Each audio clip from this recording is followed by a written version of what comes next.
चतुर्विंशो अध्याय। व्यास जी बोले, हे महामुनि, रुद्र के द्वारा शुक्राचार्य के निगल लिए जाने पर महावीर और अंधकादि दैत्यों ने क्या किया, आप उन्हें कहिए। सनत कुमार बोले, शिव जी के द्वारा शुक्राचार्य के निगल लिए जाने पर दैत्य उसी प्रकार शिव जी की आशा से रहित हो गए, जैसे सूंड से रहित हाथी, सींग से रहित वृषभ, सिरविहीन देह समुदाय, अध्याय से हीन द्रज, उद्यम रहित सामर्थ्यशाली, भाग्य से रहित उद्यम, पति विहीन स्त्री, पंख से रहित पक्षी, पुण्य रहित आयु, व्रतविहीन शास्त्र ज्ञान, शूरता से रहित क्षत्रिय, सत्य से रहित धर्म और एकमात्र वैष्णव शक्ति से बिना समस्त क्रियाएं अपने फलों से रहित हो जाती हैं। नंदी के द्वारा शुक्राचार्य के हरण कर लिए जाने एवं शिवजी के द्वारा उन्हें निगल लिए जाने पर युद्ध के लिए प्रयत्नशील होते हुए भी सभी दैत्य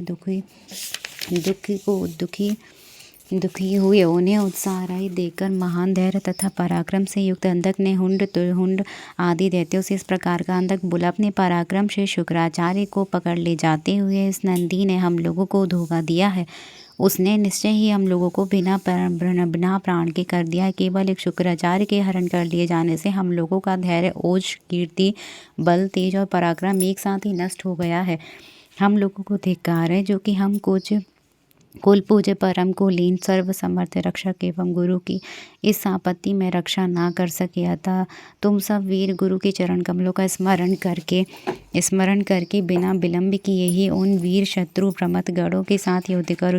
गुरु शुक्राचार्य के सुखद चरण कमलों का स्मरण कर मैं नंदी सहित सभी प्रमथों को नष्ट कर दूंगा। आज मैं इंद्र सहित देवताओं के साथ इन प्रमथ गणों को मार कर इन्हें विवश कर शुक्राचार्य को इस प्रकार छोड़ाऊंगा जिस प्रकार योगी कर्म से जीवन को छोड़ा देता है। यद्यपि ऐसा भी संभव है कि हम लोगों में से शेष का पालन करने वाले महायोगी प्रभु शुक्र स्वयं योग बल से शिवजी के शरीर से निकल जाएं। सनत कुमार बोले, अंधक की यह बात सुनकर मेघ के समान गर्जना करने वाले निर्दय दैत्य मरने का निश्चय कर प्रमथगणों से कहने लगे, आयु के शेष रहने पर प्रमथगण हमें बलपूर्वक जीत नहीं सकते, किंतु यदि आयु समाप्त हो गई है तो स्वामी को युद्ध भूमि में छोड़कर भागने से क्या लाभ है।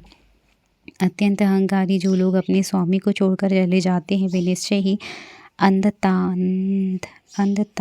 मिस्र नरक में गिरते हैं। युद्ध भूमि से भागने वाले अपयश रूपी अंधकार से अपनी ख्याति को अत्यधिक मलिन करके इस लोक एवं परलोक में सुखी नहीं रहते हैं। पुनर्जन्मी रूपी मल का नाश करने वाले धरा तीर्थ युद्ध तीर्थ में यदि मनुष्य स्नान कर लेता है तो दान तप और तीर्थ स्नान से क्या लाभ। इस प्रकार उन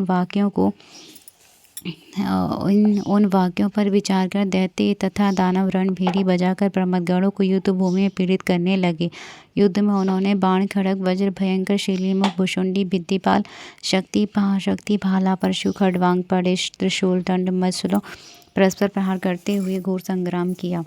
उस समय खींचे जाते हुए धनुषों, छोड़े हुए जाते बाणों, चलाए जाते हुए भिद्दिपालों एवं भुषुंडियों का शब्द हो रहा था। रण की तुरहियों के निनादों, हाथियों के चिंगाड़ों, घोड़ों के निहनाटों से सर्वत्र महान कोलाहल मच गया। भूमि और आकाश के मध्य गूंज हुए शब्दों को साहसी और काया सभी को बहुत रोमांच होने लगा। वहाँ हाथी घोड़े की घोर ध्वनि से स्पष्ट हो रहे थे, जिनसे ध्वज और पताकाएं टूट गईं और शस्त्र नष्ट हो गए।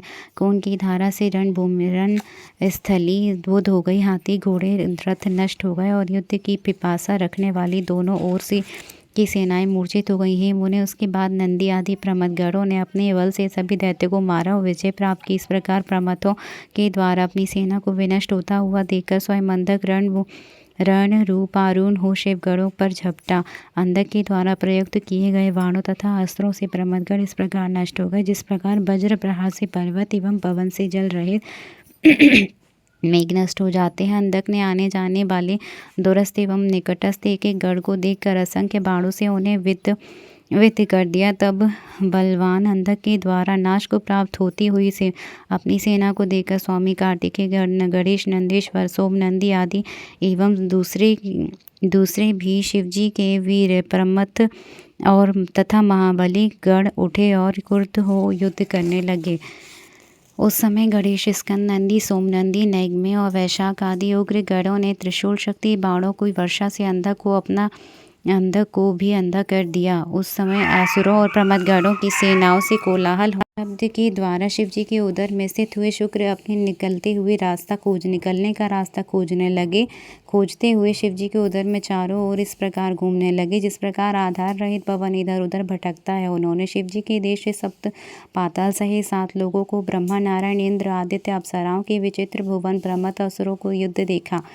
उन शुक्र ने शिव जी के उदर में चारों ओर 100 वर्ष पर्यंत घूमते हुए भी कहीं कोई छिद्र वैसे ही नहीं प्राप्त किया जैसे दुष्ट व्यक्ति पवित्र व्यक्ति में कोई छिद्र नहीं देख पाता। तब शिव जी से प्राप्त किए हुए योग में योग से श्रेष्ठ मंत्र का जप करके भृगु गोलोपन वे शुक्राचार्य शिव जी के उदर से उनके लिंग मार्ग से शुक्र रूप से निकले और उन्होंने शिव जी को प्रणाम किया। इसके बाद पार्वती ने पुत्र रूप में उन्हें ग्रहण किया, उन्हें विघ्न रहित कर दिया।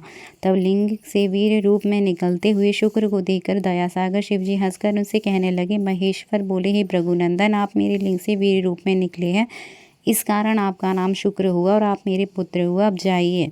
सनत कुमार बोले, शिव जी के द्वारा इस प्रकार कहे जाने पर सूर्य के समान कांतिमान शुक्र ने शिव जी को पुनः प्रणाम किया और हाथ जोड़कर उनकी स्तुति की। शुक्र बोले, आप अनंत चरण वाले, अनंत मूर्ति वाले, अनंत सिर वाले, अनंत करने वाले, कल्याण स्वरूप, अनंत बाहु वाले तथा अनंत स्वरूप वाले हैं। इस प्रकार से झुकाकर प्रणाम करने योग्य आपकी स्तुति मैं कैसे करूं? आप अष्ट मूर्ति होते हुए भी अनंत मूर्ति हैं। आप सभी देवताओं और असुरों को वांछित फल देने वाले, अनिष्ट दृष्टि वाले का संहार करने वाले, इस प्रकार सर्वथा प्रणाम किए जाने योग्य आपकी स्तुति मैं किस प्रकार करूं? सनत कुमार बोले, इस प्रकार शिव जी की स्तुति कर उन्हें पुनः प्रणाम करके शुक्र ने शिव की आज्ञा से दानवों की सेना में इस प्रकार प्रवेश किया जिस प्रकार मेघमाला में चंद्रमा प्रवेश करते हैं। इस प्रकार मैंने युद्ध में शिव जी के द्वारा शुक्र के निकल जाने का वर्णन किया। अब मंत्र को सुने जैसे शिव जी के उदर में शुक्र ने जपा था। जय जय श्री शिव महापुराण 48वें अध्याय की जय हो। हर हर महादेव, हर हर महादेव, हर हर महादेव।